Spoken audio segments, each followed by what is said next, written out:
Good evening, खुश रहो, स्वस्थ रहो, सभी को एक एक मोल आशीर्वाद। हाँ जी, क्या था होमवर्क, क्या था?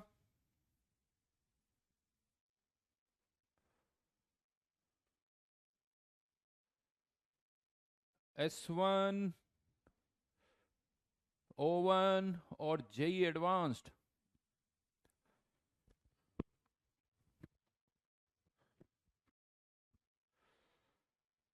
अब ठीक आ रही है आवाज?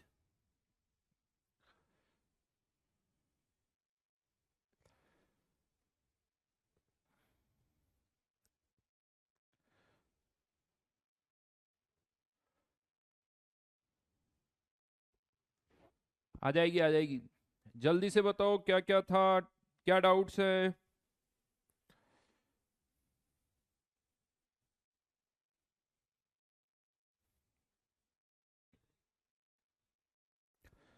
चलिए पहले जेई एडवांस से स्टार्ट करें क्या?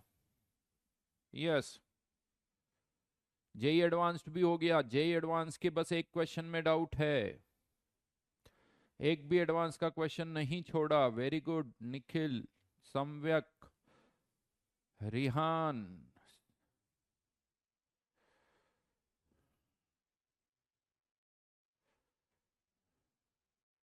आयनिक की शीट के मेंस दोबारा किया, जल्दी से हो गया। पहले जेई एडवांस में जो भी डाउट्स हैं वो पूछ लीजिए, फिर क्वेश्चन। जेई एडवांस में कोई डाउट है क्या? क्वेश्चन नंबर 2 मेरे हिसाब से बहुत आसान है।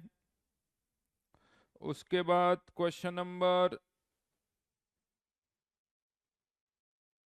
7,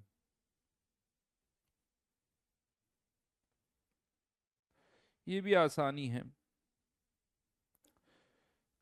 कंसंट्रेशन जब 1 m है तब 2.7 वोल्ट दे रखा है। जब कंसंट्रेशन x कर दी, कंसंट्रेशन जब x कर दी तो सेल पोटेंशियल 2.67 हो गया। वापस से नस्ट इक्वेशन लगा दो। क्वेश्चन नंबर 7 में मेरे हिसाब से कुछ ऐसा कुछ हो जाएगा, 2.67 E cell equals to 2.7, 2.7 minus 0.0। इन्होंने F अपॉन R और इसकी कुछ वैल्यूज दे रखी है।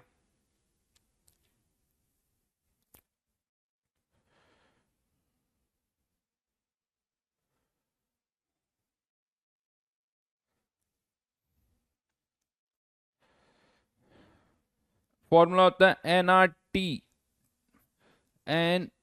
RT upon NF, log magnesium ion concentration to copper ion concentration, right. तो ये 2.7 माइनस R अपॉन F की वैल्यू क्या दे रखी है इन्होंने? F अपॉन R दे रखा है और T ऊपर। तो ये 300 अपॉन 2 इंटू 11,500 लॉग X।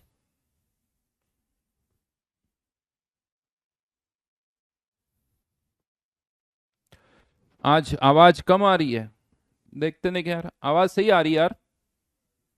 बढ़ा दी भाई, बढ़ा दी। और बोलिए, किसी में डाउट है क्या?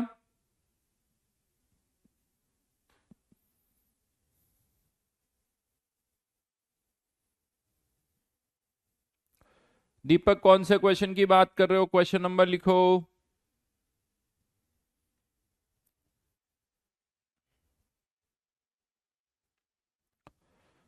हो गए सारे? सॉल्यूशन भी देख सकते हो आप, सॉल्यूशन भी देख सकते हो।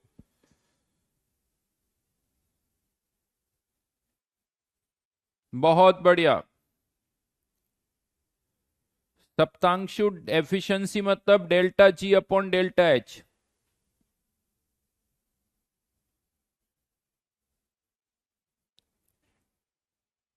क्वेश्चन नंबर 12 की बात कर रहे हो?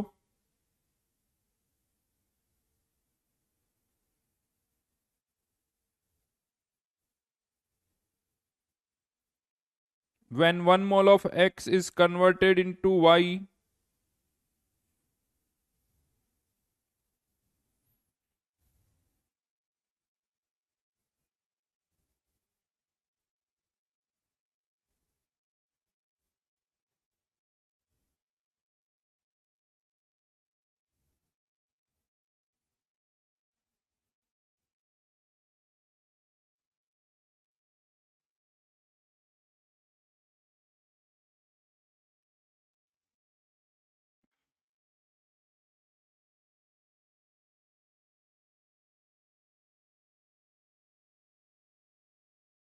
सही दे रखा है सॉल्यूशन में, कोई प्रॉब्लम ही नहीं है।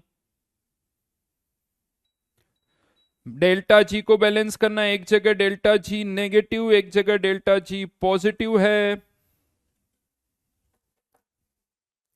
तो दोनों का डेल्टा जी टोटल 0 कर दो तो उससे नंबर ऑफ मोल्स निकल के आ जाएंगे। 193 किलो जूल डेल्टा जी की वैल्यू, इतनी हीट इवॉल्व हो रही है, डिवाइडेड बाय एन एफ कर दो, एन एफ ई कर दो ज्यादा से ज्यादा।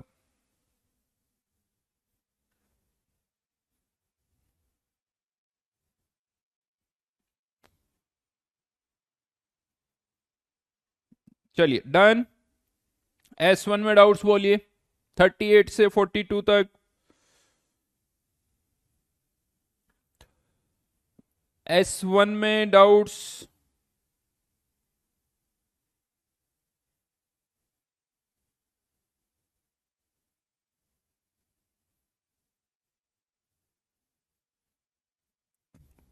थर्टी एट से 42।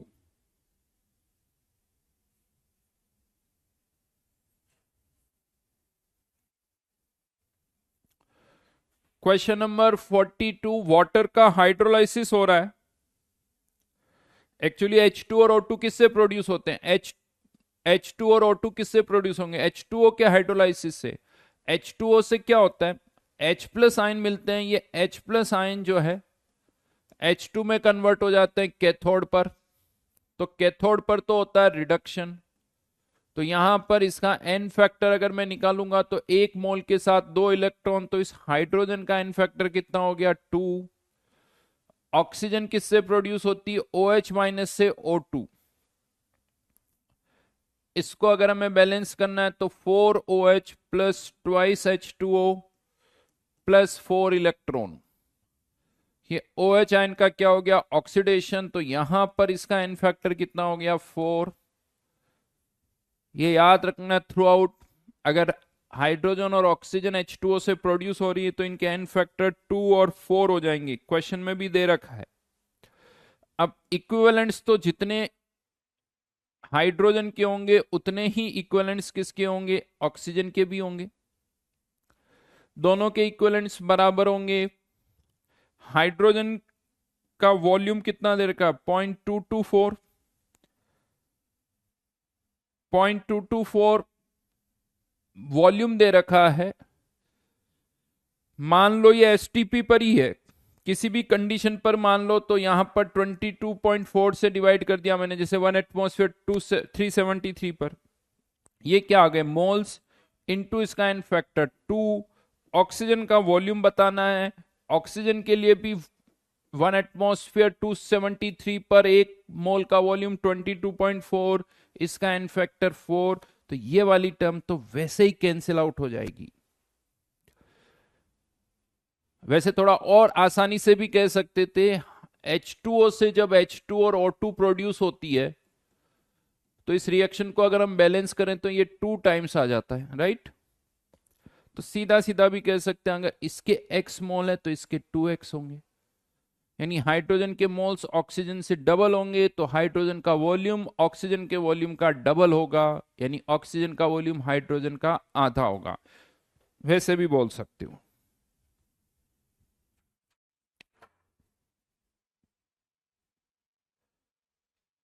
क्लियर? और बोलिए।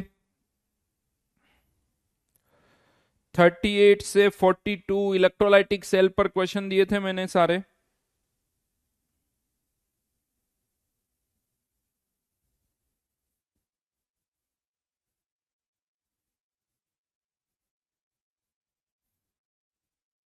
और कोई डाउट? 41।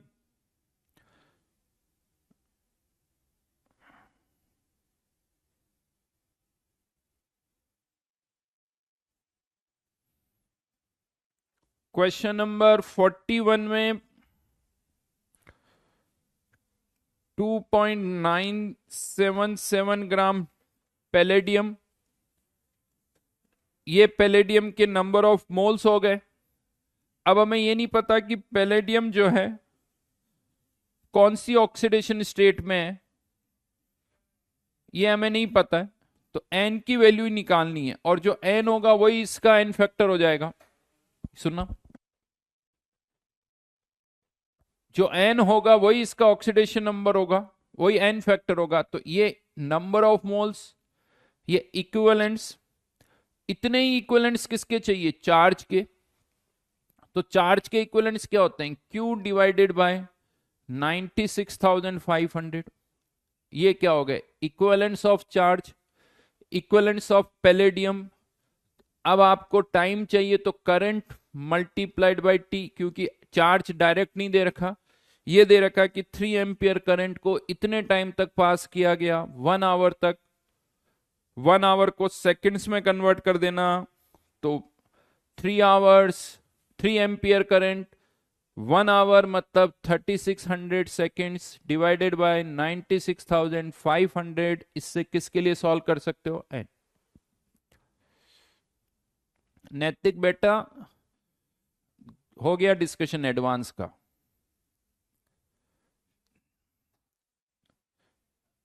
O1 पर, O1 में क्या डाउट है?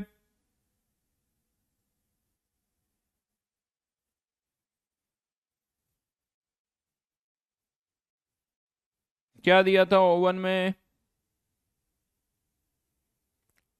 46 से 51,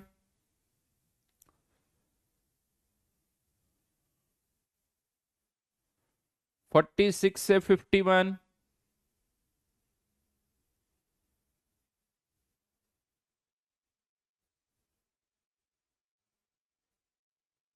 कोई डाउट नहीं? एफिशिएंसी वाला जो क्वेश्चन है, नॉन पीवी वर्क किसके बराबर होता है? Delta G. किसी रिएक्शन में मान लो इतनी हीट इवॉल्व हो रही है, तो नॉन पीवी वर्क तो इतना ही हो पाएगा। तो this is the efficiency, delta G upon delta H. एक सेल से कितना नॉन पी वर्क मिल सकता है?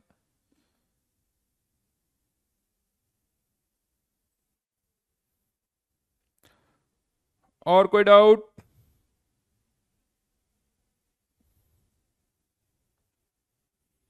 क्वेश्चन नंबर 50 में केसीएल किस में हम यूज कर सकते हैं? कौन से सेल में केसीएल सॉल्ट ब्रिज में यूज किया जा सकता है? तो Ag प्लस आयन के साथ नहीं कर सकते, लेड के साथ भी नहीं कर सकते, मरकरी के साथ भी नहीं कर सकते, क्योंकि ये Cl आयन के साथ रिएक्ट करके प्रेसिपिटेट बनाता है। लेकिन गोल्ड AuCl3 ये प्रेसिपिटेट नहीं बनता है, इसलिए जहां गोल्ड Au यूज कर रहे हो वहां पर आप Cl आयन को, KCl को सॉल्ट ब्रिज में यूज कर सकते हो। क्वेश्चन नंबर 51 में भी यही लॉजिक है। 51 में KCl can be used in salt bridge as electrolyte in which of the following cells? तो जब कैलकटा जो ऑप्शन है उसमें ना तो गोल्ड क्लोराइड आयन के साथ रिएक्ट करता है, ना कॉपर रिएक्ट करता है। लेड PbCl2, ऊपर वाले क्वेश्चन से भी देख सकते हो, PbCl2 भी प्रेसिपिटेट बनाता है, AgCl भी बनाता है। तो आगरा में Ag सिल्वर है, बॉम्बे में लेड है, और दिल्ली में भी लेड है। बस इतना सा है, और लिखा हुआ भी है बेटा। सॉल्यूशन पढ़ लो तो इतना तो भगवान ने दिया है कि इतना लिखा हुआ समझ में आता होगा। लेकिन नहीं साहब, सर डाउट बताओ, सर ही डाउट बताएंगे, हमें तो इतना नहीं पढ़ना आता सर, ये क्या लिख देते हैं।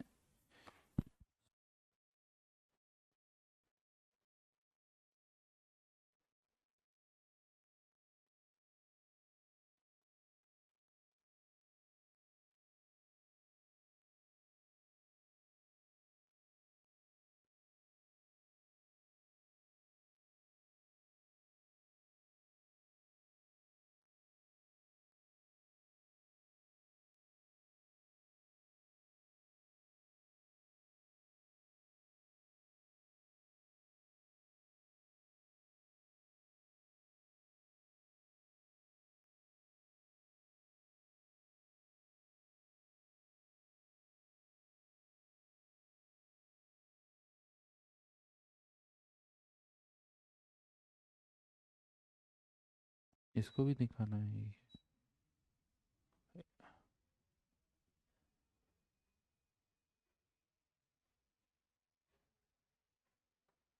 डन।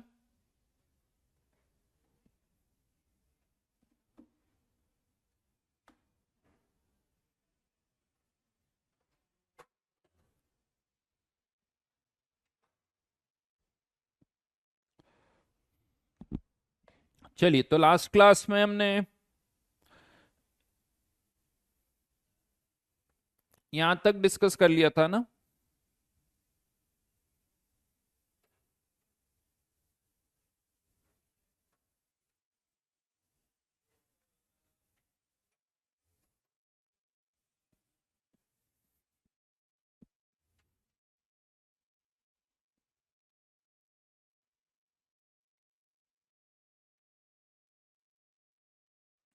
तो फेराडे फर्स्ट लॉ यहां तक हमने लास्ट क्लास में किया था।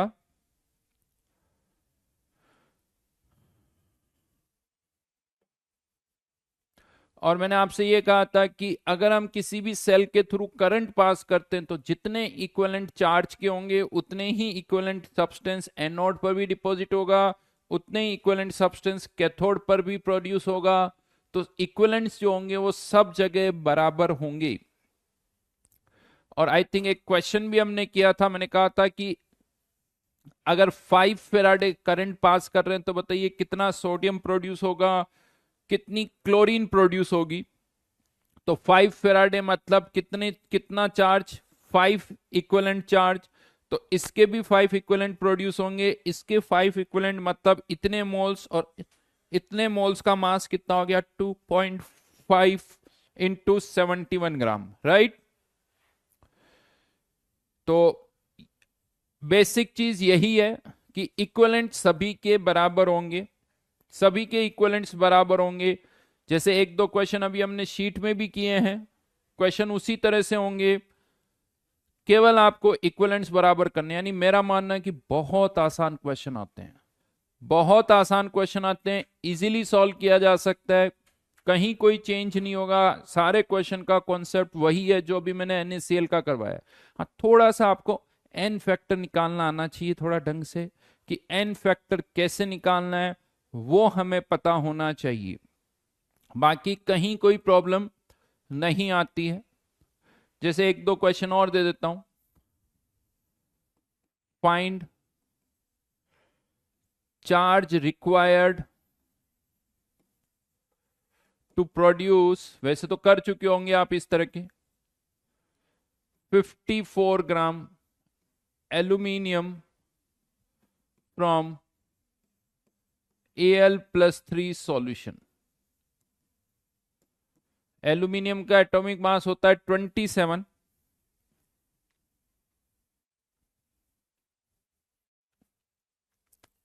एल्यूमिनियम का एटॉमिक मास होता है 27। जल्दी से बताइए क्या आंसर आएगा।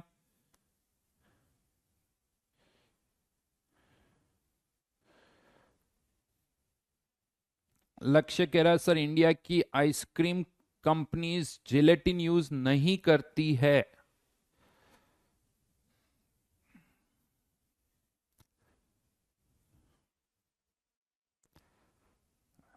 लक्ष्य बेटा तुम्हें कैसे पता।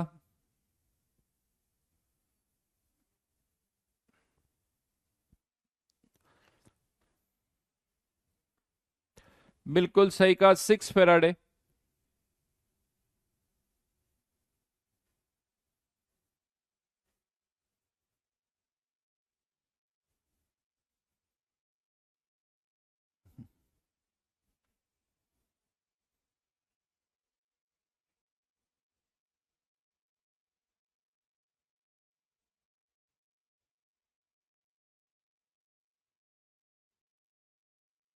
मैं कह रहा सर वो वाडीलाल का फाउंडर है।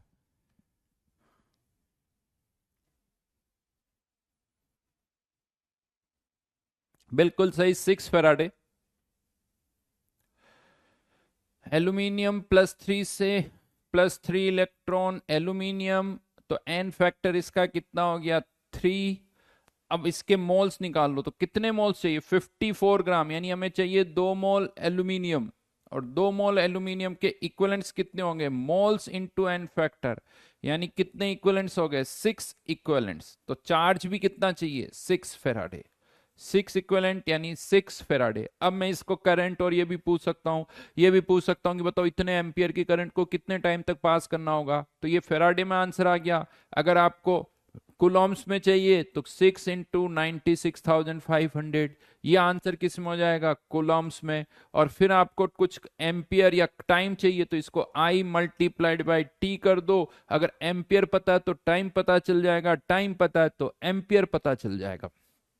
तो इस तरह से भी क्वेश्चन यहां पर बनाए जा सकते हैं। बेसिक चीजें याद रखो, हर जगह में क्या कर रहा हूं, इक्विवेलेंट्स को बराबर कर रहा हूं, इक्विवेलेंट्स को बराबर कर रहा हूं। और ये फॉर्मूला अच्छी तरह से याद रखना, equivalents of charge equals to, चाहो तो आप ये लिख सकते हो Q डिवाइडेड बाय 96,500।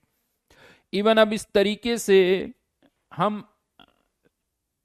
जो Z मैंने बताया था फेराडेज फर्स्ट लॉ में, इलेक्ट्रोकेमिकल इक्विवेलेंट Z की वैल्यू भी फाइंड आउट कर सकते हो।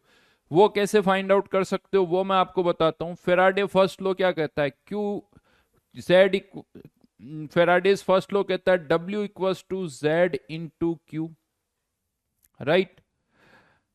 और यहां पर जैसे एक मोल का जो मास होता है, मास ऑफ 1 मोल, इसे हम पता क्या कहते हैं, molar mass which is M। Mass of 1 मोल को हम M से लिखते हैं। तो मास ऑफ 1 इक्विवेलेंट को क्या लिखा जाता है, मास ऑफ 1 इक्विवेलेंट को E लिखा जाता है, जनरली E से लिखते हैं, इक्विवेलेंट मास। और देखा जाए तो दोनों में क्या रिलेशन है, किसी का भी इक्विवेलेंट मास फाइंड आउट करना है, इक्विवेलेंट वेट जो होता है, E मतलब इक्विवेलेंट मास बोल दो, equivalent mass, equivalent mass is nothing but molar mass upon n factor. ये डिफाइन ही ऐसे होता है, equivalent mass equals to molar mass divided by n factor. मतलब E equals to m upon n भी बोल सकते। ये सब फॉर्म में रिडॉक्स में आते हैं, कुछ नया नहीं है, ये कुछ नया नहीं है। रिडॉक्स में आप ये सब पढ़ते हो, मैं वापस लिखवा रहा हूं उस चीजों को, उनको सबको मैं वापस लिखवा रहा हूं। तो अगर हम किसी सेल के थ्रू, अगर किसी सेल के थ्रू 1 इक्विवेलेंट चार्ज पास करेंगे तो 1 इक्विवेलेंट सब्सटेंस डिपॉजिट होगा। 1 इक्विवेलेंट चार्ज पास करने पर 1 इक्विवेलेंट सब्सटेंस प्रोड्यूस होगा।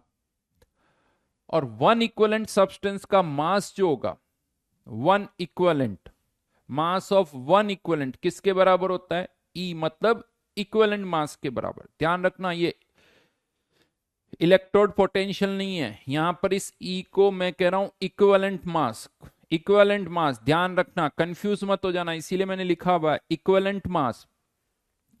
तो 1 फेराडे अगर चार्ज पास कर रहे हो, मतलब अगर आप किसी भी सेल के थ्रू 1 इक्विवेलेंट चार्ज पास कर रहे हो, 1 फेराडे चार्ज पास कर रहे हो, तो कोई भी सब्सटेंस हो उसके 1 इक्विवेलेंट डिपॉजिट होंगे और 1 इक्विवेलेंट सब्सटेंस का मास उसके इक्विवेलेंट मास के बराबर होगा, इक्विवेलेंट मास के बराबर होगा, चाहे कोई सा भी सब्सटेंस हो। तो यहां से आप कह सकते हो किसी भी सब्सटेंस के लिए Z की वैल्यू क्या होगी, E अपॉन 96,500, E अपॉन 96,500। ये किसकी वैल्यू आ गई, इलेक्ट्रोकेमिकल इक्विवेलेंट। यानी कहीं पर भी आपको इलेक्ट्रोकेमिकल इक्विवेलेंट निकालना है तो यूं कर दो, आपको उसका इक्विवेलेंट वेट निकालना पड़ेगा डिवाइडेड बाय 96,500। यानी जो फेराडे फर्स्ट लॉ है, उस फेराडे फर्स्ट लॉ में आप चाहो तो अब ऐसे कह सकते हो, जो हमने पहले Z लिखा था अब आप चाहो तो उसकी जगह E अपॉन 96,500 क्यू भी लिख सकते हो। This is Faraday's first law, ये आप बोल सकते हो। कुछ नहीं किया मैंने, Z की जगह E लिख दिया। और जैसा मैंने आपसे कहा भी था कि Z की वैल्यू क्वेश्चन में नहीं दे रखी होती, आपको निकालनी होती है। अगर मैं आपसे कहूं किसी के लिए Z की वैल्यू निकालो तो क्या निकालना पड़ेगा, उसका इक्विवेलेंट वेट डिवाइडेड बाय 96,500। ध्यान रखना, फिर से बोल रहा हूं, this E is what, equivalent mass या इक्विवेलेंट वेट। कमेंट नहीं आ रहे तुम लोगों के, क्या हो गया भाई, समझ में आ रहा है नहीं आ रहा है? बहुत सिंपल है, कुछ भी है नहीं। खैर हम इसको ज्यादा यूज करते नहीं है, हम डायरेक्ट उसके बगैर ही क्वेश्चन सॉल्व कर रहे हैं। बहुत इजीली आप बिना इसके क्वेश्चन सॉल्व कर सकते हो।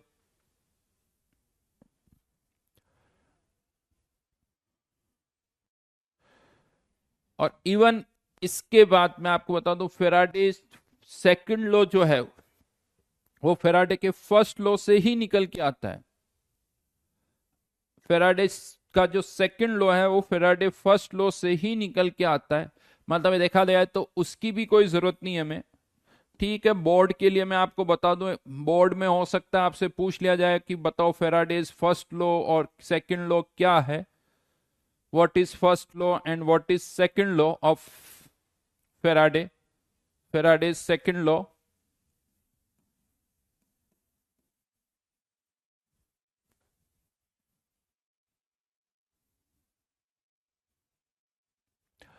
तो फेराडेज सेकंड लॉ क्या कहता है, अगर बहुत सारे सेल्स हैं और उनको आपने एक सीरीज में कनेक्ट कर दिया, बहुत सारे सेल्स को सीरीज में कनेक्ट कर दिया, सीरीज में कनेक्ट करो तो सबके थ्रू सेम चार्ज पास होगा, राइट? इतना फिजिक्स हमें आती है, मुझे भी आती है इतनी। तो सेम अगर सीरीज में कनेक्ट कर दिया तो सबके थ्रू सेम चार्ज पास होगा, यानी क्यू सबके लिए सेम होगा। बट हर एक सेल में एनोड पर कुछ प्रोड्यूस होगा, कैथोड में कुछ होगा। हर एक सेल में एनोड और कैथोड पर कुछ ना कुछ प्रोड्यूस होगा। तो फेराडे सेकंड लॉ क्या कहता है कि किसी भी इलेक्ट्रोड पर जो अमाउंट डिपॉजिट होगी, अमाउंट जो होगी वो उसके इक्विवेलेंट वेट के डायरेक्टली प्रोपोर्शनल होगी। इक्विवेलेंट वेट के डायरेक्टली प्रोपोर्शनल होगी। कह सकते हो तो दिख ही रहा है, अगर Q सेम है तो W is directly proportional to equivalent weight. यानी यहां पर स्टेटमेंट कुछ ऐसे, when same amount of charge is passed through the through the different cells, the amount of substance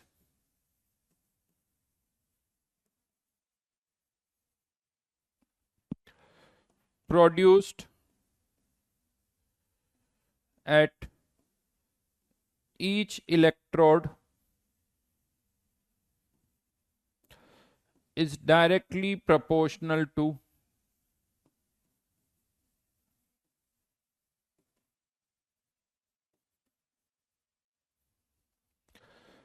their equivalent mass। मतलब W is directly proportional to E, यानी W1 upon W2 equals to E1 upon E2। तो यहां से भी हमें दिख रहा है, इसमें कोई नई बात नहीं है, समझ में भी आ रहा है यहां से हमें।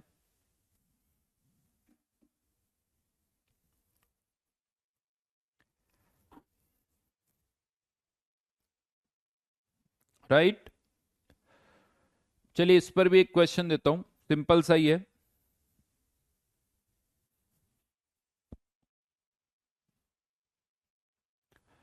लिख ही लिया होगा आप लोगों ने ये।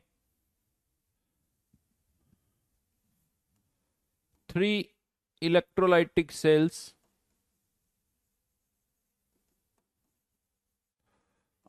are connected, 3 electrolytic cells A, B and C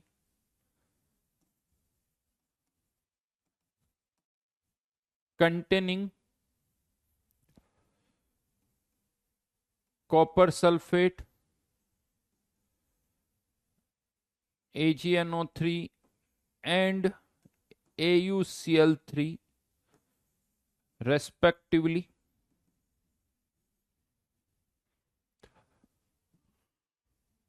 are electrolyzed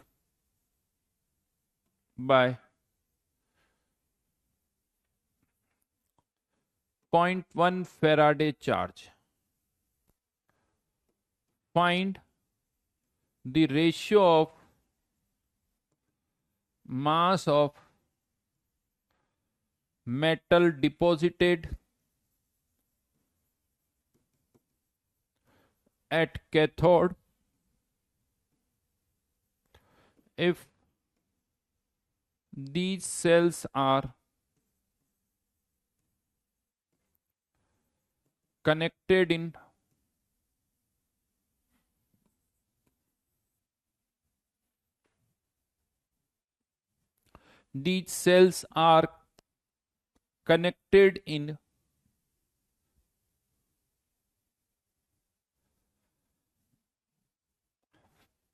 series and second part parallel, right? Series and parallel. Copper का एटॉमिक मास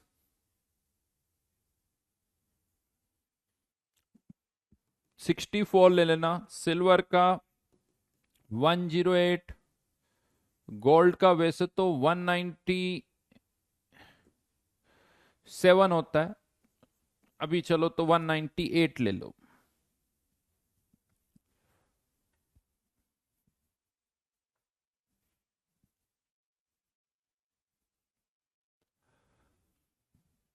तो बताइए, अगर हम इनको सीरीज में कनेक्ट कर रहे हैं तो मेटल का मास जो डिपॉजिट होगा वो कितना होगा, पैरेलल में कनेक्ट करेंगे तो कितना होगा. सीरीज और पैरेलल कौशल वर्ड बड़े कॉमन से हैं बेटा, बस रेशियो फाइंड द रेश. क्या बात करो, ये समझ में नहीं आ रहा. Ratio of mass of metal deposited. यार इतनी सुंदर राइटिंग में सब लिखा हुआ है और पूछ रहे हो कि उसके बाद क्या लिखा हुआ है.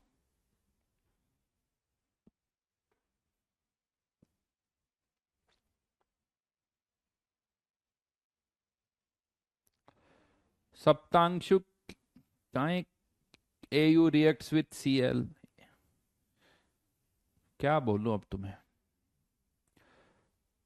कोई रिएक्शन नहीं होती. Na प्लस की Cl के साथ रिएक्शन होती है सप्तांशु. सॉल्यूशन में कोई रिएक्शन नहीं होती. Na plus Cl ion react नहीं करते. सॉल्यूशन फेज में कोई रिएक्शन नहीं होती. दीपक का आंसर आया है और मुझे लग रहा है वो सही है.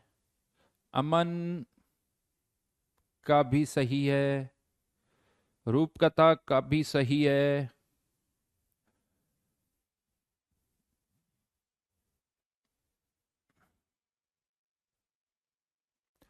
आर्यन का आंसर में थोड़ी गड़बड़ लग रही है यार, आर्यन मेरे को. होशिता सही है. और बताइए जल्दी जल्दी. हाँ अब ठीक है आर्यन, अब ठीक है. 99 कैसे आ सकता है ये? अच्छा, गोल्ड पर चार्ज पता कितना होता है? AU+3 होता है, कॉपर +2 और सिल्वर +1. ये इनकी ऑक्सीडेशन स्टेट है. तो फर्स्ट पार्ट में तो बहुत आसानी से कह सकते हो मास का रेशियो क्या होगा, सीधा सीधा तीनों के इक्विवेलेंट वेट का रेशियो ही हो जाएगा. क्यों? क्योंकि सीरीज में कनेक्टेड है तो सबके थ्रू जो चार्ज पास होगा वो तो सेम होगा. तो कॉपर का equivalent weight 64 molar mass divided by n factor, silver का 108 डिवाइडेड बाय 1, गोल्ड का मैंने 198 डिवाइडेड बाय 3. चाहो तो सिंप्लीफाई कर दो, 30, नहीं तो ऐसे ही रहने दो, कोई प्रॉब्लम नहीं. 32 108 66 ऐसे ही रहने दो, मत सॉल्व करो. अब पैरेलल में है तो क्या होगा, ये तो हो गया फर्स्ट पार्ट का आंसर. पैरेलल में क्या होगा, क्या सबके थ्रू सेम चार्ज पास होगा क्या? पैरेलल में कनेक्ट करने पर भी सेम चार्ज पास होगा क्या? देखो सीरीज पैरेलल जैसे आप चार्ज को कनेक्ट करते हो ना, उसी तरह से हो रहा है यहां पर भी। क्या कर रहे हैं, ये इलेक्ट्रोड्स को पैरेलल कनेक्ट कर रहे हैं। एक तरह से ये भी क्या है, रेजिस्टेंस है। जैसे आप रेजिस्टेंस कर शो करते हो इसी तरह हर एक सेल का अपना एक रेजिस्टेंस होगा, उसके थ्रू करंट पास होगी। क्या सबके थ्रू सेम चार्ज पास होगा? नहीं, डिपेंड करेगा किसका रेजिस्टेंस कम है, किसका रेजिस्टेंस ज्यादा है। जिसका रेजिस्टेंस ज्यादा होगा उससे कम करंट पास होगी, जिसका रेजिस्टेंस कम होगा उससे ज्यादा करंट पास होगी। तो सेकंड पार्ट तभी कर पाओगे जब आपको ये पता होगा कि किसके थ्रू कितना चार्ज पास हो रहा है। चार्ज अब सेम नहीं होगा, और चार्ज सेम नहीं होगा तो जो अमाउंट डिपॉजिट होगी वो ई और क्यू दोनों के प्रोपोर्शनल होगी। ई और क्यू दोनों के प्रोपोर्शनल होगी। तो पैरेलल, और यहां पर लेट से सेकंड पार्ट की बात करूं, बी पार्ट की, parallel and ratio of charge past is 1:2:3। Ratio जो पास हुआ है वो इस रेशियो में हुआ है 1:2:3। अब बताइए आंसर जल्दी से लिखिए। डायरेक्ट मैंने दे दिया कि किस सेल के थ्रू कितना चार्ज पास हो रहा है, और वो 1:2:3 के रेशियो में हो रहा है। यानी इससे सबसे कम, फिर इससे ज्यादा, फिर इससे और ज्यादा। अब क्या आंसर आएगा?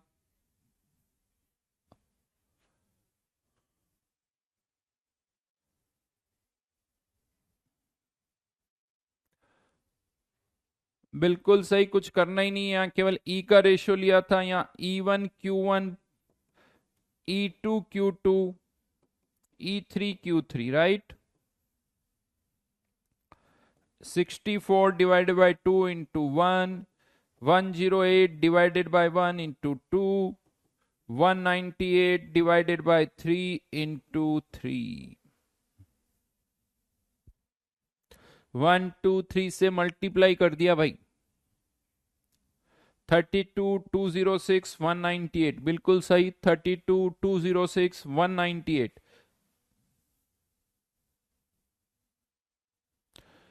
लेकिन अगर मैं एक और पार्ट दू, सी पार्ट पैरेलल ही है, पैरेलल, बट यहां पर मैंने चार्ज का रेशियो दिया था, अब मैं रेजिस्टेंस का रेशियो दे रहा हूं। Parallel and ratio of resistance is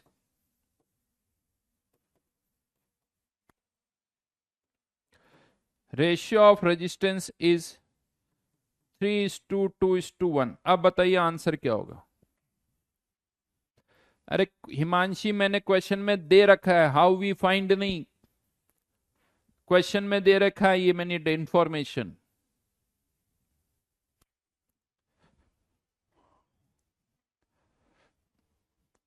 इस बार यहां मैंने चार्ज का रेशियो दिया, यहां मैंने रेशियो ऑफ रेजिस्टेंस ही दे दिया।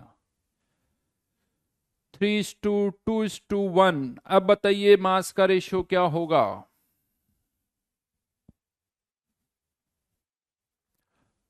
अब बताइए मास का रेशियो क्या होगा?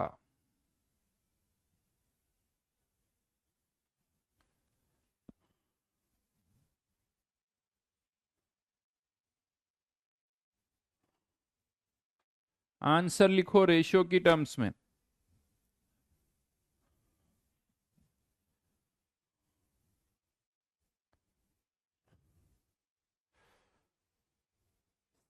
माणिक का कहना है सेम एज पार्ट बी।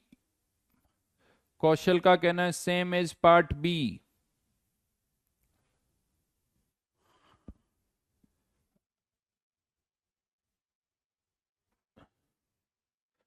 सम्यक का भी नहीं, सम्यक का आंसर थोड़ा अलग है। नीरज का आंसर भी अलग है। अक्षत का भी कहना है वही होगा, थाइहन का भी कहना है वही होगा। रूपक का भी कहना वही होगा।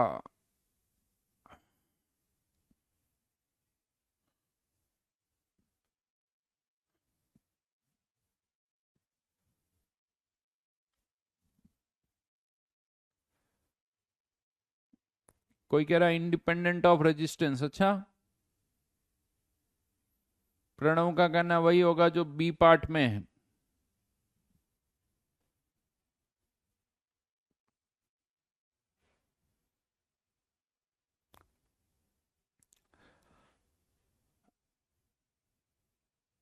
अच्छा, रेशियो ऑफ रेजिस्टेंस से चार्ज का रेशियो निकालना पड़ेगा। तो रेशियो ऑफ रेजिस्टेंस अगर ये है तो चार्ज का रेशियो क्या होगा?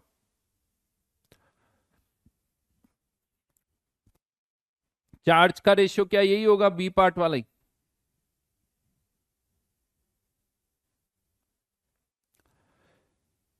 चार्ज रेजिस्टेंस के इनवर्सली प्रोपोर्शनल होता है। इनवर्सली प्रोपोर्शनल होता है। यहां यही गड़बड़ होती है। सी और बी पार्ट का आंसर सेम नहीं होगा। होता क्या है, हम इनवर्स करने के बजाय इसको रिवर्स कर देते हैं।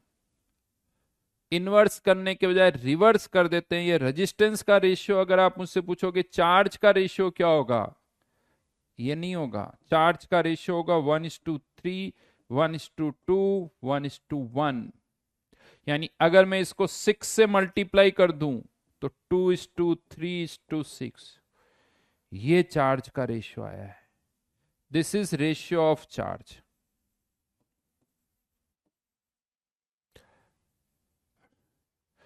होता क्या, हमें लगता है इनवर्स है, तो यहां पर इनवर्स हम कैसे करते हैं, 3:1 तो 1:3। एक्चुअली मैं बताऊं, अगर दो ही टर्म हो तो इनवर्स और रिवर्स सेम होते हैं। दो ही वैल्यूज हो तो इनवर्स करो या रिवर्स करो, कोई डिफरेंस नहीं आता। बट 3 टर्म का रेशियो है तो इनवर्स और रिवर्स में डिफरेंस आता है। अमन कह रहा सेम आ रहा होता तो सर क्वेश्चन ही नहीं देते। ये बात तो तुम्हारी बिल्कुल सही है बेटा। तो अब यहां पर आंसर आएगा इक्वलेंट वेट 64/2, 101/1, 198 डिवाइडेड बाय 3, या क्यू यानी 2:3:6। ये फाइनल आंसर यहां पर होगा 64, 21 से नहीं, 324 और यहां पर 496। अरे नैतिक बेटा, 6 से क्यों मल्टीप्लाई किया, रेशियो ले रहा हूं। मत पूछा करो ऐसे डाउट, अंदर तक जलन मस्ती है। हर्ष, मुझे नहीं यार, रेशियो हो सकता है कैलकुलेशन की हो तो मुझे नहीं पता। हो सकता है किसी का आंसर इससे मैच कर रहा हो।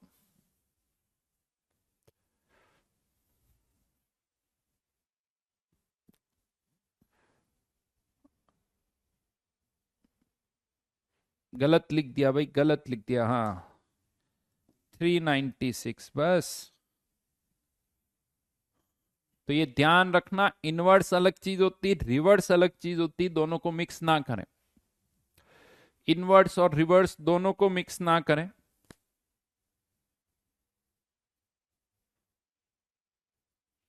कोई बात नहीं, रेशियो निकालना है बेटा, देखो रेशियो निकालना है।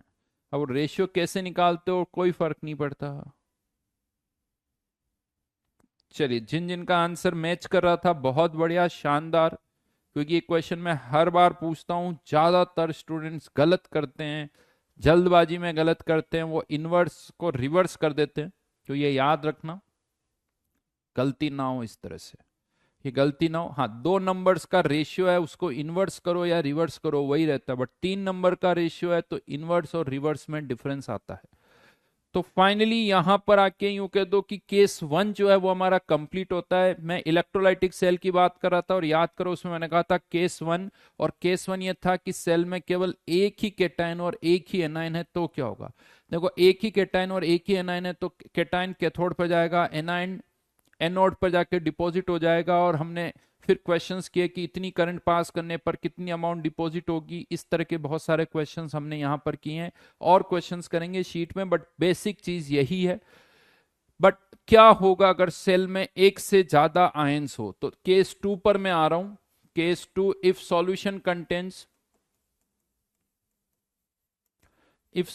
Contains more than 1 cation and A9,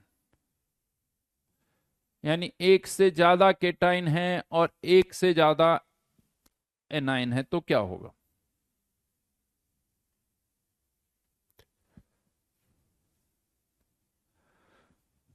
let's say NaCl का एक एक्वस सॉल्यूशन है, NaCl का एक्वस सॉल्यूशन है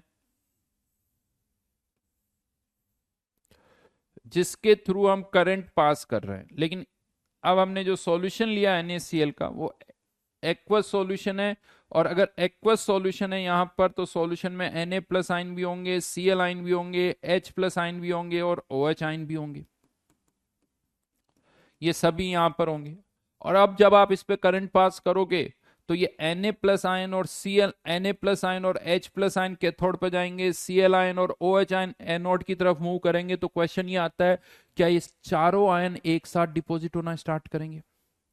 यानी Na प्लस और H प्लस दोनों एक साथ डिपॉजिट होंगे, Cl आयन और OH आयन दोनों एक साथ डिपॉजिट होंगे, या इनमें से कोई पहले डिपॉजिट होगा और कोई बाद में डिपॉजिट होगा?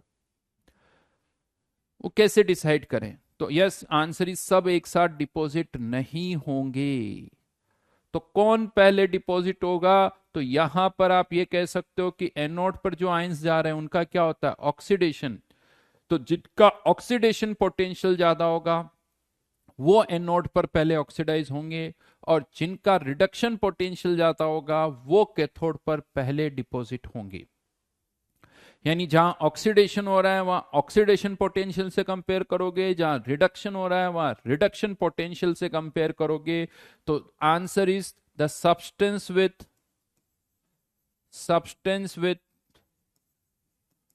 Higher electrode potential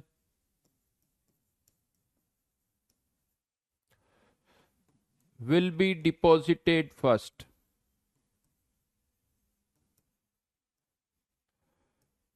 will be deposited first।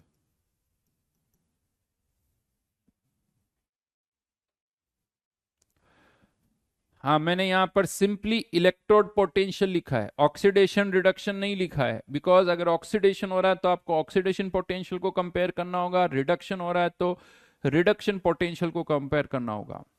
Further मैंने स्टैंडर्ड इलेक्ट्रोड पोटेंशियल भी नहीं लिखा है। स्टैंडर्ड इलेक्ट्रोड पोटेंशियल से तब कंपेयर करते हैं जब इनकी कंसंट्रेशन 1m 1m 1m हो। किसी की कंसंट्रेशन 0.1 m है, किसी की 0.2 है, किसी की 0.3 है, तो उस पर्टिकुलर कंसंट्रेशन का इलेक्ट्रोड पोटेंशियल निकालना होगा। जिस कंसंट्रेशन पर वो है उस कंसंट्रेशन का इलेक्ट्रोड पोटेंशियल निकालो, फिर कह सकते हो जिसका इलेक्ट्रोड पोटेंशियल ज्यादा होगा वो पहले डिपॉजिट होगा। स्टैंडर्ड इलेक्ट्रोड पोटेंशियल से तभी कंपेयर करोगे जब सबकी कंसंट्रेशन 1m 1m 1m है, अदरवाइज जिस कंसंट्रेशन पर है उसी कंसंट्रेशन का इलेक्ट्रोड पोटेंशियल निकालना पड़ेगा। राइट? तो ऑक्सीडेशन या रिडक्शन, ऑक्सीडेशन हो रहा है तो ऑक्सीडेशन पोटेंशियल से कंपेयर करो, रिडक्शन हो रहा है तो रिडक्शन पोटेंशियल से कंपेयर करो। बट क्वेश्चन ये आता है कि क्यों हम ऐसा कह रहे हैं? क्यों हमने कहा कि जिसका इलेक्ट्रोड पोटेंशियल ज्यादा होगा वो पहले डिपॉजिट होगा? इसका बेसिस क्या है? इसका क्या बेसिस है? कोई बता सकता है क्यों हम ऐसा कह रहे हैं?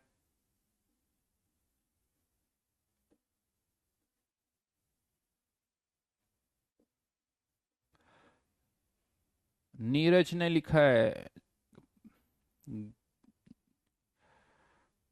आधा अधूरा लिखा नीरज, पूरा लिखो।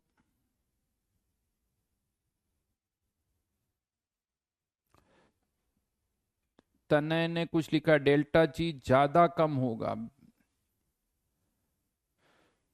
डिजायर टू ऑक्सीडाइज इटसेल्फ, बेटा ऐसे डिजायर से नहीं काम चलता, एक्सप्लेनेशन देना पड़ता है।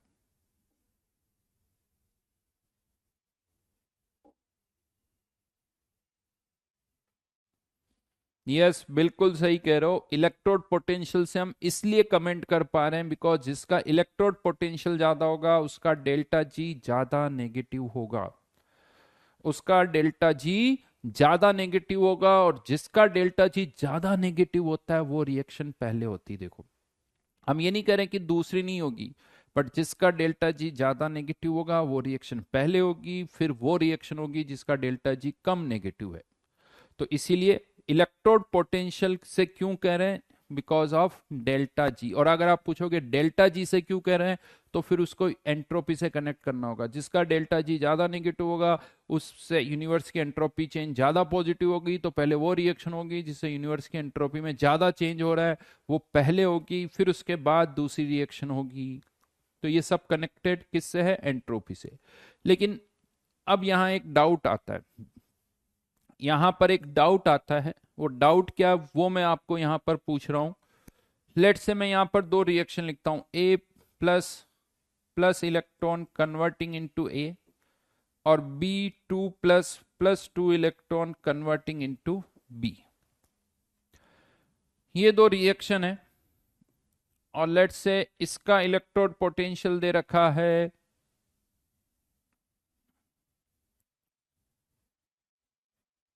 -0. जस्ट अ मिनट,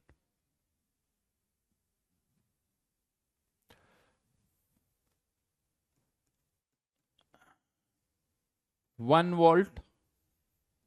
ऐसे ही अभी कुछ डेटा ले रहा हूं मैं, और इसका दे रखा है 0.75 वोल्ट।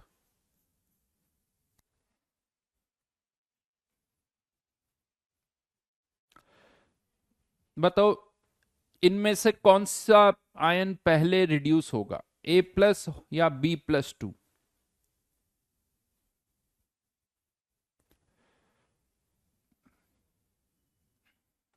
ए प्लस या बी प्लस टू, कौन सा आयन पहले डिपॉजिट होगा?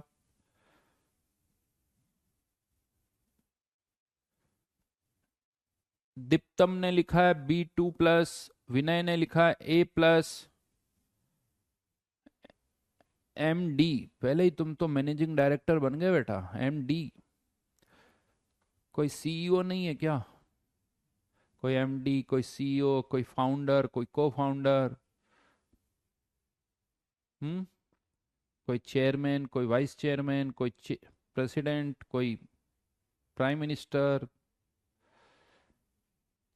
आंसर बड़ा मिक्स्ड आ रहा है। A plus, B two plus, Aryan का कहना है बी टू प्लस, होशिता का कहना है बी टू प्लस, नीरज का कहना है ए प्लस, दिव्यांश का कहना है बी टू प्लस, गार्गी ने केवल प्लस लिखा है ए, रूपक का ए plus.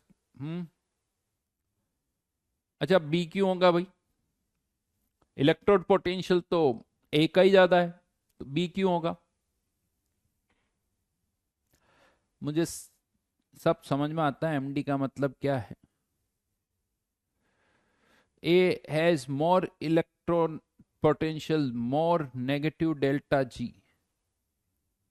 B2 plus because delta G will be more negative,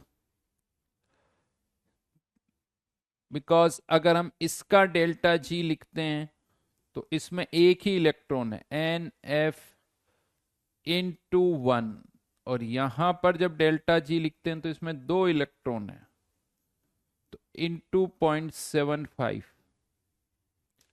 थोड़ी जगह कम है, मैं छोटा छोटा करके लिख देता हूं, -2F इंटू 0.75। तो ये -F और ये -1.5F। हम्म, तो कौन पहले होगा, ए या बी? ए या बी, कौन पहले डिपॉजिट होगा? इलेक्ट्रोड पोटेंशियल का डेटा भी सामने है, डेल्टा जी का डेटा भी सामने है। तो जो पहले ए कह रहे थे उनका क्या आंसर है?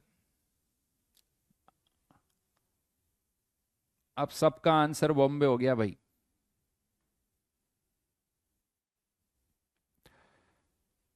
अब किसी का आंसर आगरा नहीं आ रहा है।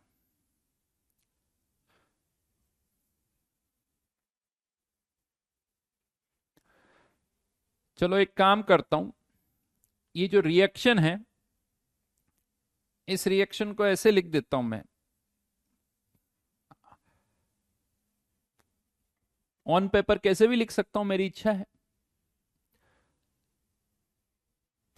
ये तो मेरी इच्छा है, मैं ऐसे भी लिख सकता हूं, ऐसे भी लिख सकता हूं, तो मैंने इसको 2 से मल्टीप्लाई करके लिख दिया।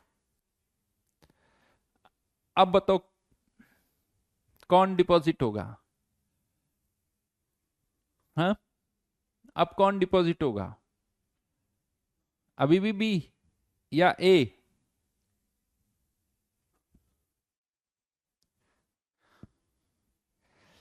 मोहित इतनी देर तक तो तुमने बी वापस लिख दिया था, झूठ मत बोलो, या कोई जवाब नहीं दिया था। अब वापस आंसर में ए का परसेंटेज बढ़ने लगा है। अभी भी कुछ का आंसर तो बी है।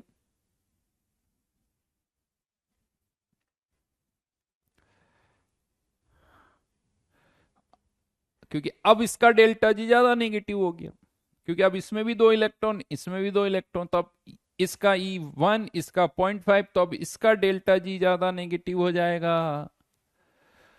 फिर मैं इसको 2 से मल्टीप्लाई कर देता हूं, तो फिर इसका डेल्टा जी ज्यादा नेगेटिव हो जाएगा, फिर इसको 2 से कर दूंगा, फिर इसका, फिर इसको 2 से। तो फिर क्या समझ में आ रहा है? फिर क्या आंसर होगा? मैं बताता हूं।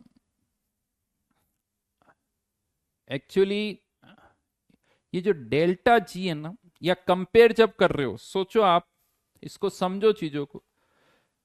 लेट से ये 2 इलेक्ट्रॉन आते हैं, 2 इलेक्ट्रॉन आते हैं, और इन 2 इलेक्ट्रॉन के पास, यानी कंपैरिजन जब होना चाहिए तो इक्वल होना चाहिए ना।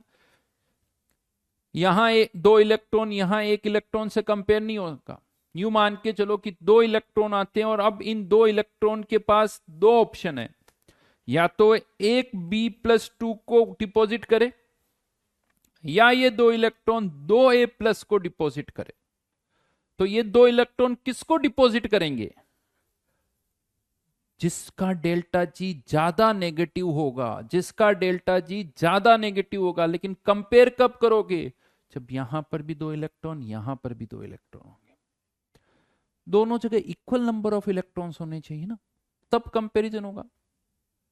एक जगह 100 इलेक्ट्रॉन, एक जगह 2 इलेक्ट्रॉन, और फिर भी आप कंपेयर करे जा रहे हो, तो कोई सेंस नहीं बनता। भाई ये 2 इलेक्ट्रॉन आए, इसके पास 2 ऑप्शन है, इधर जाऊं इधर जाऊं, किधर जाएंगे?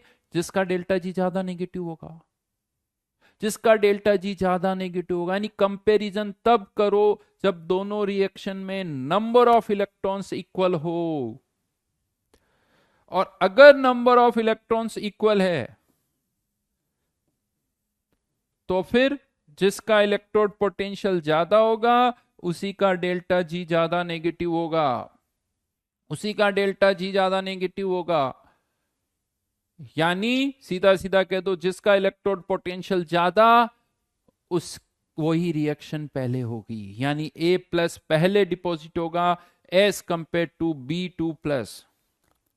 और अगर डेल्टा जी से कंपेयर कर रहे हो, तो फिर डेल्टा जी पर मोल ऑफ इलेक्ट्रॉन करो, फॉर पर मोल ऑफ इलेक्ट्रॉन। इसीलिए इलेक्ट्रोड पोटेंशियल ज्यादा अच्छा तरीका है, वहां पर मोल कुछ नहीं बोलना पड़ रहा है, क्योंकि इलेक्ट्रोड पोटेंशियल रिएक्शन को कैसे भी बैलेंस करो वही रहता है। बट डेल्टा जी रिएक्शन की बैलेंसिंग से बदल जाता है, तो डेल्टा जी से कंपेयर करो तो यहां पर भी 2 इलेक्ट्रॉन, यहां पर भी 2 इलेक्ट्रॉन। यानी सही सेंटेंस बताता हूं, सही सेंटेंस बताता हूं। अगर डेल्टा जी वर्ड यूज कर रहे हो, तो कौन सी रिएक्शन पहले होगी? The reaction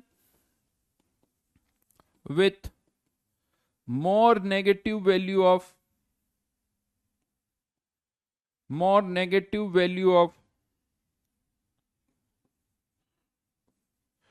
delta G by N will be deposited first.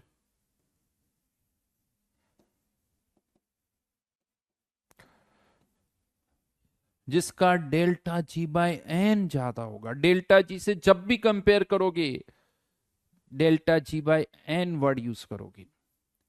Actually क्या होता है ना, जिसके बारे में नहीं पता होता ना, हमें लगता है वही तरीका सही होता है साहब। तो इसीलिए डेल्टा जी से नहीं, डेल्टा जी बाय एन, इसीलिए इलेक्ट्रोड पोटेंशियल ज्यादा यूज होता है। इसीलिए मेटलर्जी में पूछा जाता है कौन पहले डिपॉजिट होगा, डायरेक्ट कह दो इलेक्ट्रोड पोटेंशियल से, वहां डेल्टा जी की बात ही नहीं करते, डेल्टा जी की बात ही नहीं करते। लेकिन हाँ, अगर डेल्टा जी से भी कर रहे हो तो डेल्टा जी पर मोल ऑफ इलेक्ट्रॉन, यानी जो कॉमन है दोनों में, जो दोनों में कॉमन है उसका इक्वल अमाउंट होना चाहिए, उसका इक्वल अमाउंट होना चाहिए। एक और इंटरेस्टिंग चीज बताता हूं, इलिंगम डायग्राम पढ़ चुके हो आप? बताइए, इलिंगम डायग्राम पढ़ चुके हो? हाँ या ना?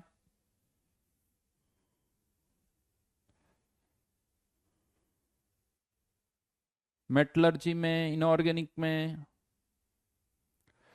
क्या कहते हो, कौन पहले रिड्यूस होगा, कैसे बताते हो?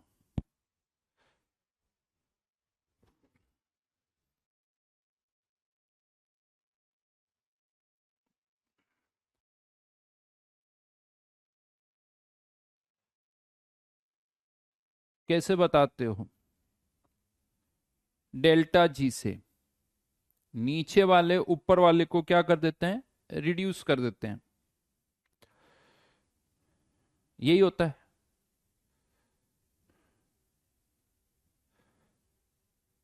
हाँ, तो जो ग्राफ में नीचे है उसका ऑक्सीडेशन हो जाता है, जो ऊपर है वो रिड्यूस हो जाता है।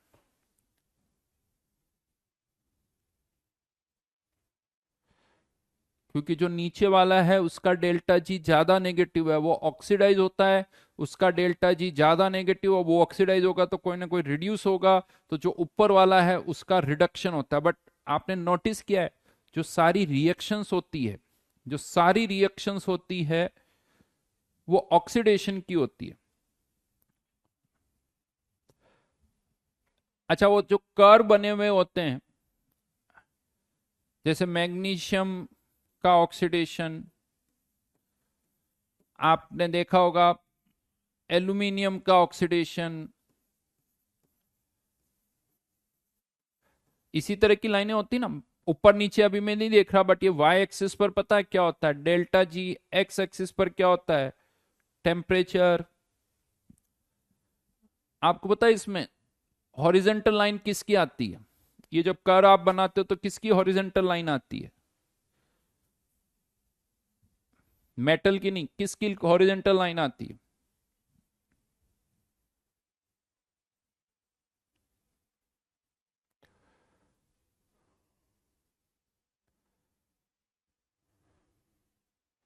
एक लाइन ऐसी भी आती है जो इसको कट करती है,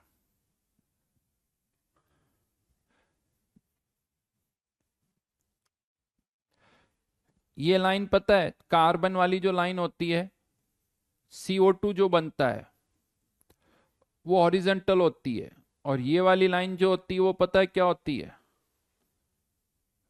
ये यहां लिख रहा हूं CO2, सॉरी CO।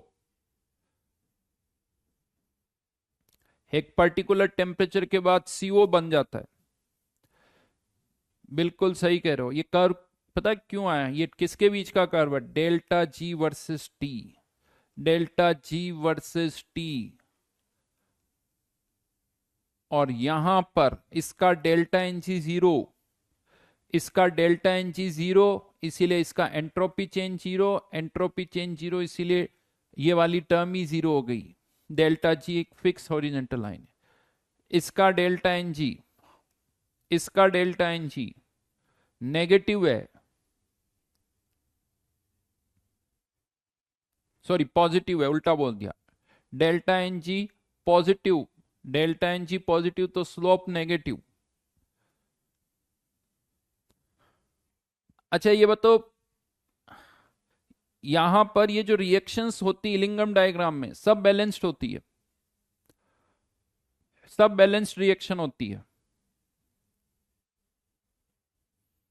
हाँ या ना?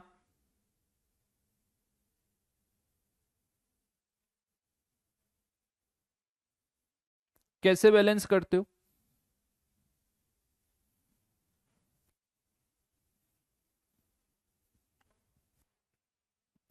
एक सेकंड रुको, यहां पर मैं बताता हूं, एक क्वेश्चन पूछता हूं। नमन लिख रहा सर ये तो इलिंगम डायग्राम है, इतनी देर बाद समझ में आया मैं किसकी बात कर रहा था।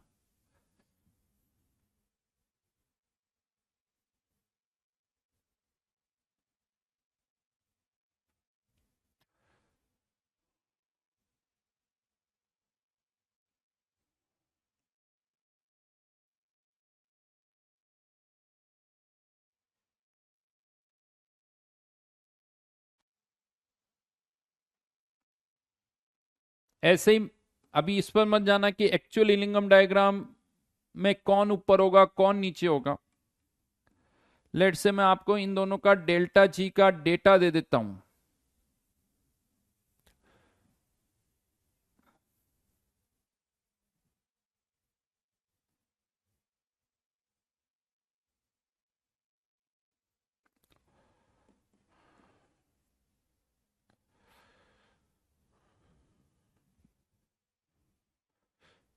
डेल्टा जी का डेटा दे दिया, इसका -600, इसका -500।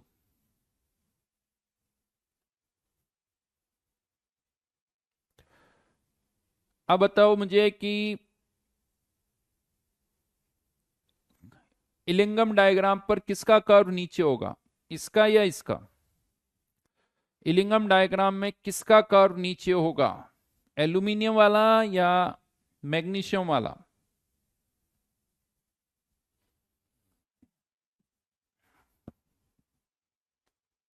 जो क्वेश्चन पूछ रहा हूं उसका जवाब दो प्रणव।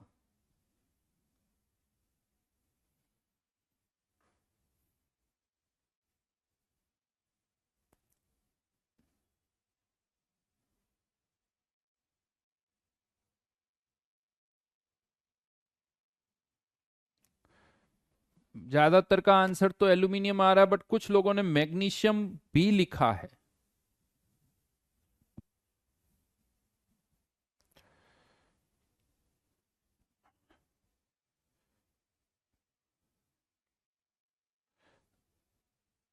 मैंने ये डेटा ऐसे ही दिया, ये एक्चुअल डेटा नहीं है, ध्यान रखना। मैं फिर से बोल रहा हूं, ये एक्चुअल डेटा नहीं है, मैंने ऐसे ही डेटा दिया है। इस डेटा के हिसाब से बताना है कि कौन नीचे होगा। एक्चुअल में तो हो सकता है मैग्नीशियम हो सकता है एल्यूमिनियम हो, मुझे नहीं पता।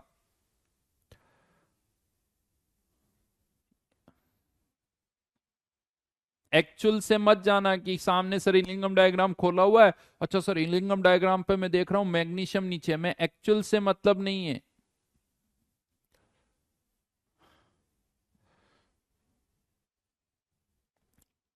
अच्छा ये बताओ, इस रिएक्शन को भी डेल्टा जी, तो फिर से वही वाली बात हो गई, कौन नीचे कौन ऊपर। इस रिएक्शन को अगर 2 से मल्टीप्लाई कर दूं, इस रिएक्शन को 2 से मल्टीप्लाई कर दूं तो इसका डेल्टा जी ज्यादा नेगेटिव हो जाएगा। फिर यानी 4 mg +2O2 converting into 4 MgO, और इसका डेल्टा जी अब हो गया -1000। अब बताइए,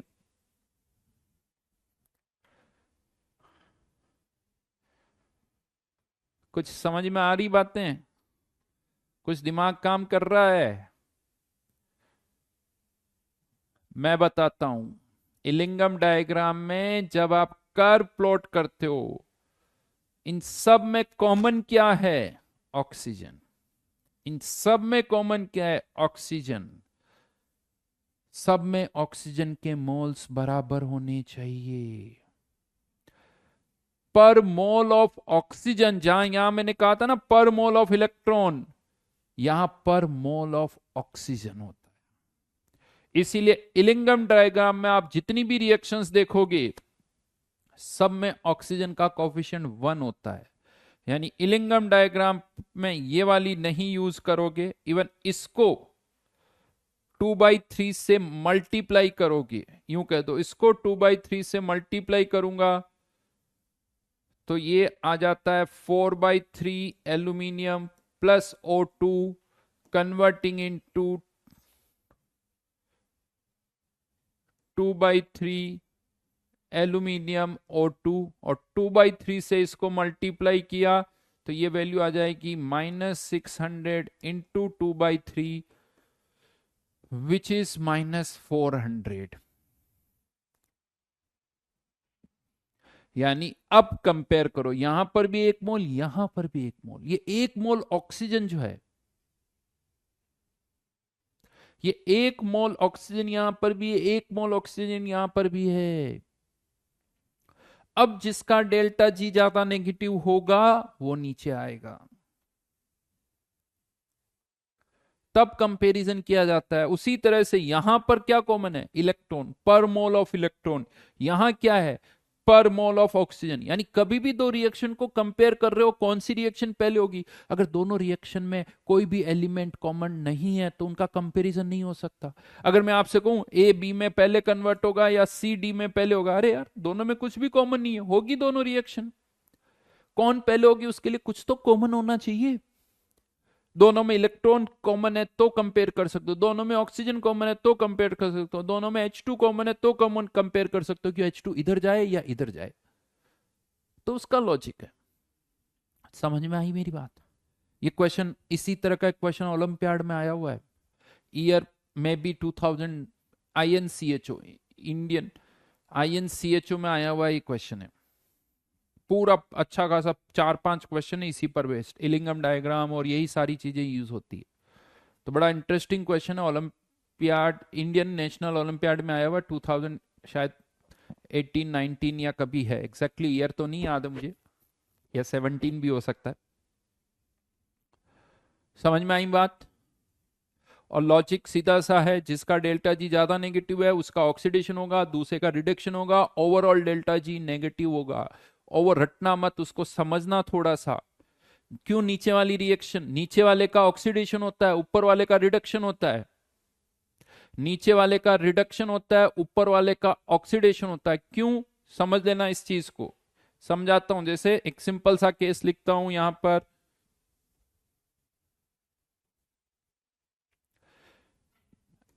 जैसे A plus O converting into AO, O2 मान लो, कुछ भी मान लो, AO2, B plus O2 BO2, इसका डेल्टा जी -500, इसका डेल्टा जी -300, तो ऑब्वियसली ये नीचे होगा। तो अब ये नीचे होगा तो इस रिएक्शन को उल्टा कर दो, इस वाली रिएक्शन को उल्टा कर दो, तो AO2 converting into A plus O2, उल्टा करके लिख दिया फर्स्ट रिएक्शन को, तो ये हो गया +300। अब दोनों को ऐड कर दो तो ऑक्सीजन कैंसिल आउट हो जाएगी, तो B plus AO2 converting into A plus BO2, overall delta G negative. यानी ये रिएक्शन होगी, ये रिएक्शन होगी, मतलब B जो है AO2 को क्या करेगा, रिड्यूस करेगा। B जो है वो AO2 को रिड्यूस करेगा, यानी जो इलिंगम डायग्राम में नीचे होता है वो ऊपर वाले ऑक्साइड को रिड्यूस करता है। जो इलिंगम डायग्राम में नीचे होता है वो ऊपर वाले ऑक्साइड को रिड्यूस करता है, ध्यान रखना।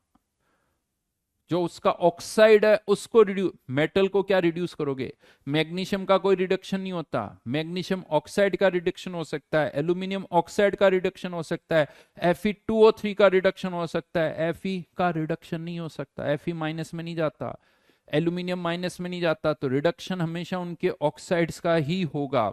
चलिए, छोटी सी बात थी वो मैंने बता दी, याद रखना इस चीज को। वापस मैं आ रहा हूं, तो कंक्लूजन क्या है, सीधा सीधा जिसका इलेक्ट्रोड पोटेंशियल ज्यादा होगा वो पहले डिपॉजिट होगा। और मैं यहां पर एक चीज आपको बता दूं, हमें कोई इलेक्ट्रोकेमिकल सीरीज याद नहीं करनी है, इनऑर्गेनिक में हो सकता है जरूरत पड़े, फिजिकल केमिस्ट्री में हमें याद नहीं करनी है। हमें डेटा गिवन होता है, जिसका इलेक्ट्रोड पोटेंशियल ज्यादा होगा वो पहले डिपॉजिट होगा। कुछ चीजें याद जो करनी होती है वो अभी मैं बता दूंगा आपको क्या याद करना होता है, लेकिन ये नहीं कि पूरी इलेक्ट्रोकेमिकल सीरीज को याद करो, इसका इलेक्ट्रोड ये होता है, इसका ये होता है, इसका ये होता है, इसका ये होता है। नहीं करना भाई, नहीं। हमें हाँ ये पता है कि जिसका इलेक्ट्रोड पोटेंशियल ज्यादा होगा वो पहले डिपॉजिट होगा, जिसका डेल्टा जी बाई एन ज्यादा होगा वो पहले होगा। लेकिन अब इसमें भी एक और पॉइंट आता, अभी पॉइंट खत्म नहीं हुए।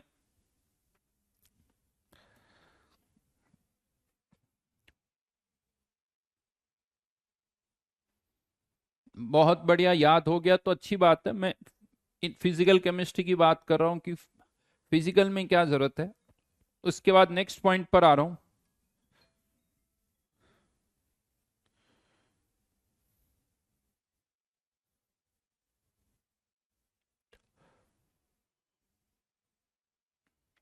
नेक्स्ट पॉइंट पर मैं आ रहा हूं। हम्म,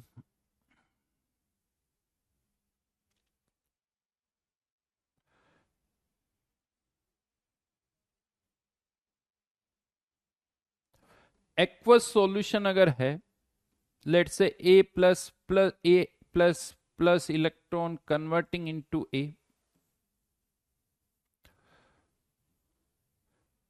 और इसका हमें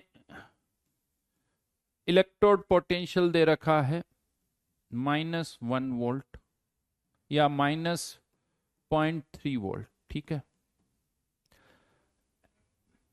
एक्वस सॉल्यूशन है, और आई थिंक हम सबको ये पता है H plus plus electron converting into half H2, इसका ई नॉट जो होता है वो 0 होता है।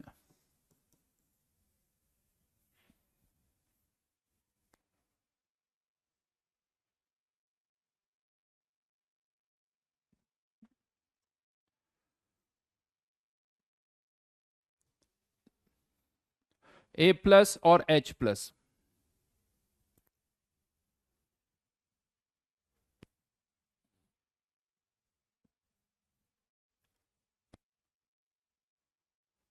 अब बताइए इन दोनों में से कौन पहले रिड्यूस होगा?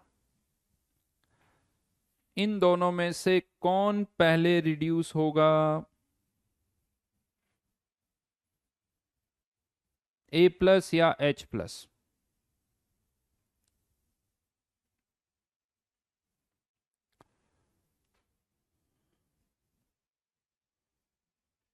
जल्दी जल्दी बताइए।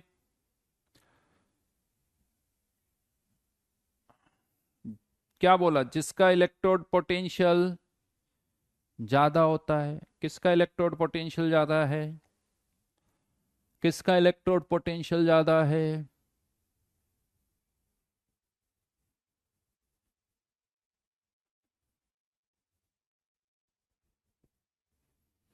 इसका माइनस, इसका 0, तो इसका ज्यादा है, तो उस हिसाब से तो H प्लस।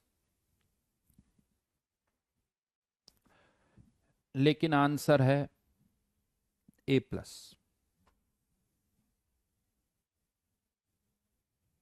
क्यों? कारण बताता हूं, इसीलिए मैं इस एक्वस वर्ड को हाईलाइट कर। यहां पर आपने पानी में जो है A प्लस आयन डाल दिए, A प्लस आयन डाले आपने पानी में। अब पानी में के कारण ऑलरेडी जो H प्लस आयन है, आपको तो पानी में H प्लस आयन कंसेंट्रेशन कितनी होती? 10⁻⁻⁷ m। अगर आप चाहते हो कि पानी में 1 मोल H प्लस आयन हो, for 1 mole H plus ion पानी कितना होना चाहिए पता है आपको?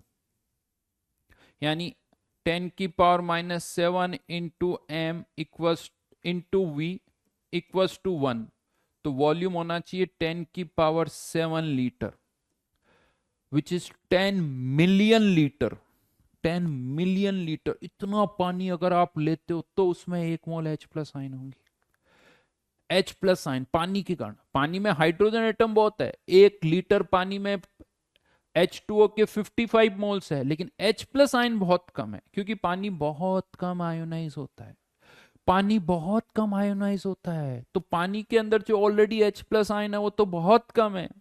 तो अब यहां पर आप कह दो, अगर आप करंट पास कर रहे हो 1 फेराडे करंट पास कर रहे हो, यानी 1 इक्वलेंट डिपॉजिट होगा, इसका भी 1 मोल, इसका भी 1 मोल मान लो।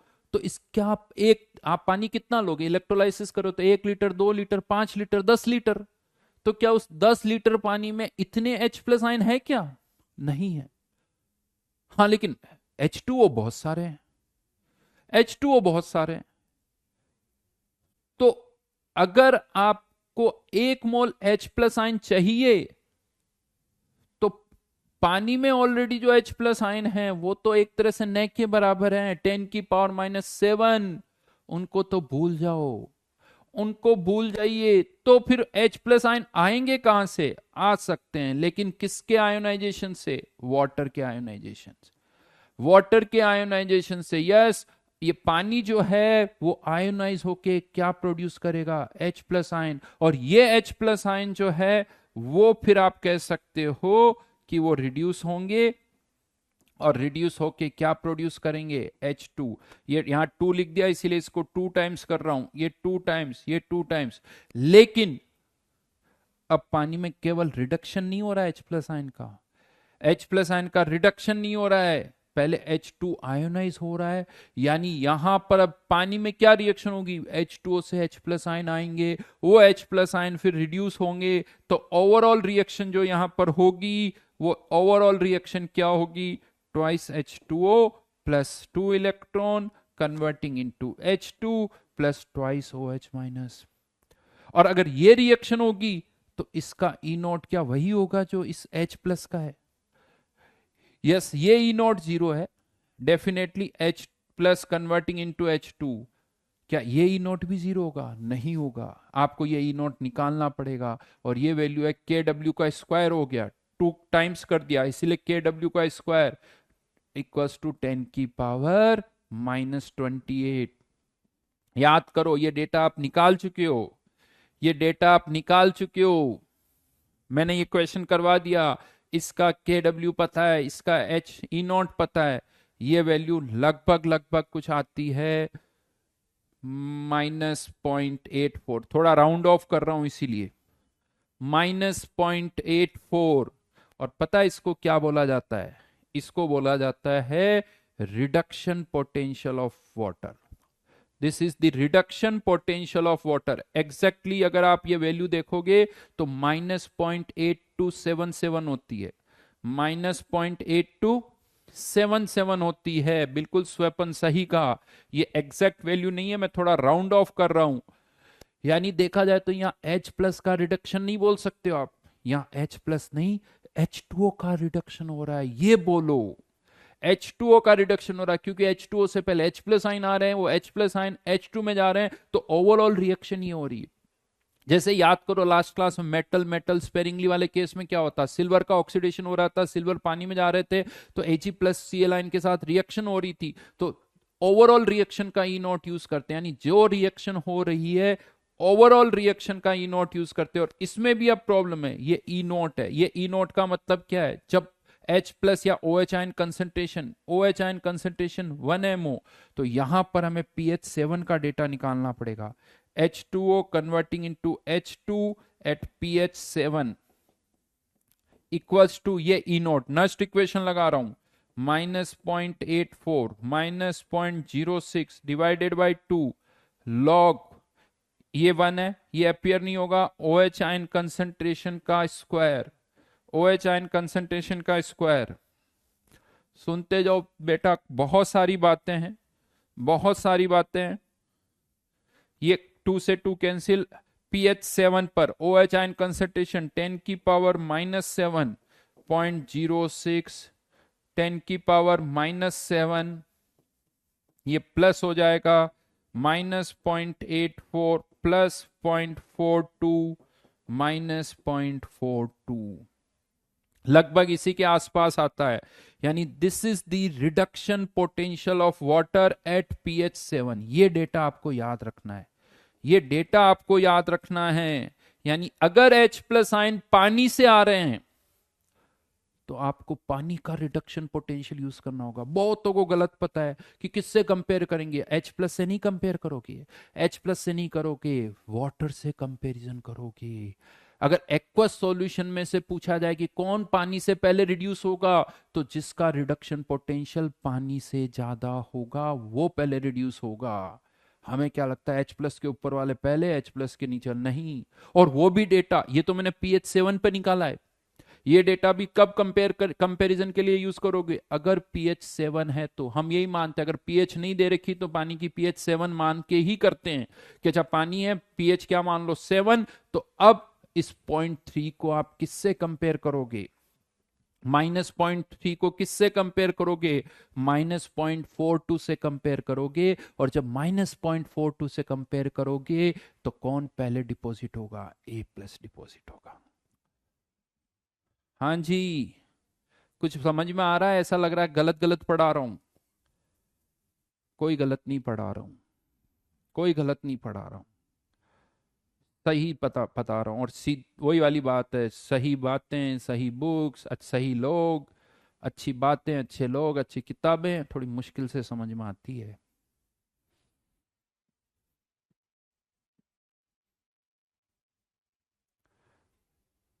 इलेक्ट्रोकेमिकल सीरीज में H2O से कंपेयर करो, H2O से कंपेयर। और वो भी इलेक्ट्रोकेमिकल सीरीज में तो ई नोट का डेटा गिवन होता है, ई नोट से नहीं। Reduction potential of water at pH 7,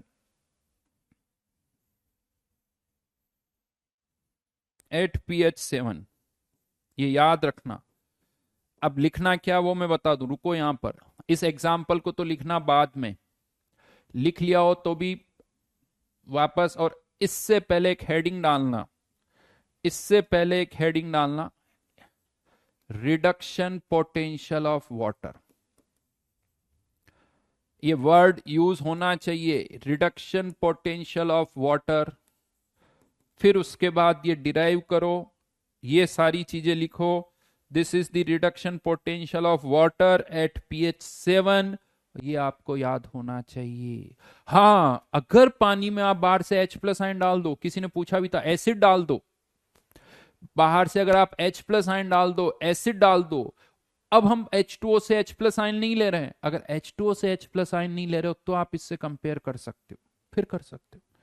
पानी में आपने HCl डाल दिया, फिर कंपेयर कर लो, फिर कोई प्रॉब्लम नहीं है। लेकिन अगर वो H+ आयन पानी से आ रहे हैं तो फिर आप H+ का रिडक्शन नहीं बोलोगे, फिर H2O का रिडक्शन बोलोगे। जैसे आप पानी का इलेक्ट्रोलाइसिस करते हो ना, तो H2O का रिडक्शन होता है, H2O का ऑक्सीडेशन होता है।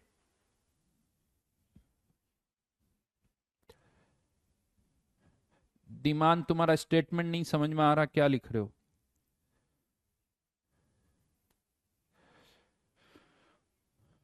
तो हमारे दिमाग में फिट है बस H+ से कंपेयर करो, नहीं। अगर H+ आयन H2O से आ रहे हैं तो इस तरह से कंपैरिजन करोगे। इसी में एक लाइन और है जो मैं आपको नेक्स्ट क्लास में बताऊंगा, ये रिडक्शन पोटेंशियल की बात की, इसी में आगे बात करेंगे oxidation potential of water. But आज का तो टाइम हो गया है, मेरी भी क्लास है, आप लोगों की भी क्लास होगी इसके बाद, तो इसीलिए चलिए इसके आगे नेक्स्ट क्लास में करेंगे। होमवर्क में दे देता हूं आप लोगों को, चलिए कुछ जेई मेंस से दे देता हूं आज होमवर्क।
चलो ये डिस्कस करेंगे नेक्स्ट क्लास में। हाँ, मंडे को हमारी क्लास नहीं होगी, मंडे को ऑफ है। अच्छा सा रिवीजन करो, पुराना जो भी पार्ट छूटा हुआ है उसको ढंग से करो। तो कुछ और ज्यादा होमवर्क नहीं, ताकि पुराना कुछ भी बैकलॉग हो तो वो भी आप क्लियर कर लो, तो यही करो, इससे ज्यादा नहीं देना। बेटा प्रोडक्टिविटी कैसे इंक्रीज करो? मन होगा तो प्रोडक्टिविटी सब इंक्रीज हो जाएगी। अगर मन ही नहीं होगा, इंटरेस्ट नहीं होगा, दिल से नहीं चाहते हो, तो प्रोडक्टिविटी कम हो जाती है। तो प्रोडक्टिविटी तभी चाहती कि एक तो से उसे ना भूख हो, कि अगर मेरे को इसकी भूख है, नहीं मेरे को तो जाना, देखो जिद कह दो, भूख कह दो, पैशन कह दो, इंटरेस्ट कह दो, सबका मतलब एक ही होता है बेटा, आई वॉन्ट दिस, मुझे आईआईटी में जाना है। तो सब प्रोडक्टिविटी बढ़ जाती है। और नहीं जाना है तो फिर तो कोई प्रोडक्टिविटी नहीं आती। सो इफ यू वांट, अगर तुम चाहते हो, तुम्हारे लिए इंपॉर्टेंट क्या है लाइफ में, वो डिसाइड करो। मोबाइल पर वीडियोस देखना, यूट्यूब चैनल देखना, इंस्टाग्राम, ये इंपॉर्टेंट है तो ये कर लो, तुम खुद सोच लो। बस ये है कि तुम्हें ये बता दूं कि ये लाइफ में काम नहीं आने वाले। इंस्टा, यूट्यूब, फेसबुक, स्नैपचैट, इनसे, इनको छोड़ दो, छोड़ दो इनको। सब कुछ लाइन पर आ जाएगा, सब कुछ इंटरेस्ट बन जाएगा। ये टाइम खराब करते हैं, किल करते हैं। कंप्यूटर पर, मोबाइल पर केवल लेक्चर देखो, बाकी होमवर्क करो, उससे ज़्यादा कुछ नहीं देखना। दो चीज़ें दुनिया में नहीं पता होगी, कोई प्रॉब्लम नहीं है। बहुत सारी जनता की कुछ समझने के लिए मैं गूगल पे जाता हूँ, नहीं देखना भैया। जो टीचर ने बता दिया उतना समझ लो, बाकी गूगल भी बंद। कोई गूगल नहीं, कुछ नहीं है, बस जो टीचर ने कहा वो सुनने के लिए आप स्क्रीन पर आ रहे हो बस। उसके बाद आपको लगता नहीं सर मेरे को ये समझ में नहीं आया, आपसे मत समझो, उससे बस जितना समझ में आ गया उतना समझ लो, उतना समझ लो। क्यों? क्योंकि वो गूगल पर एक चीज सीखने जाते हो, 100 चीजें फालतू की देखते हो। यूट्यूब पर एक चीज काम की देखने जाते हैं, 100 चीजें फालतू की देखते हैं। तो फायदा कम, नुकसान ज्यादा होता है। इसीलिए भैया जो टीचर ने बोला उतना बहुत है, उतना देख लो, बाकी बंद। राइट, चलो मिलते हैं नेक्स्ट क्लास में, बाय बाय।